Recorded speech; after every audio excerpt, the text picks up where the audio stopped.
Kumusta sa lahat, mga kaibigan? Ang set ng Tagbabuyek Usten at Engine Accurec ay inilabas at ang unang larawan na magkasama ay dumating. Si Tagbabuyek Usten, na huling lumabas sa serye sa TV na tinatawag na Part Different Biri, kasama si Engine Accurec, ay nagsimula na ngayong mag-shoot ng bagong pelikula kasama si Engine Accurec. Inilathala ni na Engine Accurec at Tagbabuyek Usten ang unang larawan sa pahina. Si Tagbabuyek Usten, na kamakailan ay naging tanyag sa kanyang up and down na relasyon sa kanyang kasintahan na si Engine Accurec, ay muling nagpanig sa agenda. Napagkasunduan daw ni Tagbabuyek Usten, isa sa duo na 2 taon nang nagmamahalan at nabalitang ikakasal, sa isang bagong proyekto sa pelikula.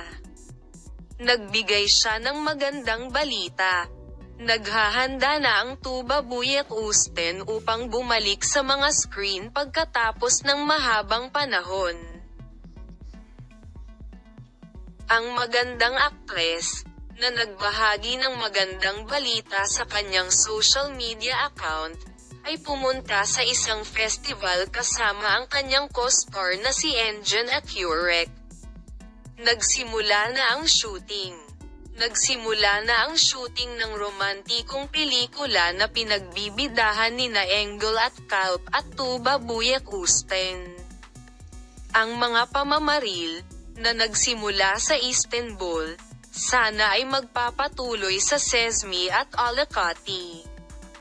Ang punto kung saan ibinahagi niya ang kanyang unang larawan sa social media ay pag-ibig sa Sesmi. Hinahanap ka Salen kinuha ang panulat ni Naz ang pelikula, sa direksyon ni Engine Earth, ay lalabas sa harap ng mga manonood sa isang digital platform. Ege Yezici, na nakatira sa Sesmi, at ang CEO ng grupo ng mga kumpanya. Salamat sa panonood ng aking video. See you in new images.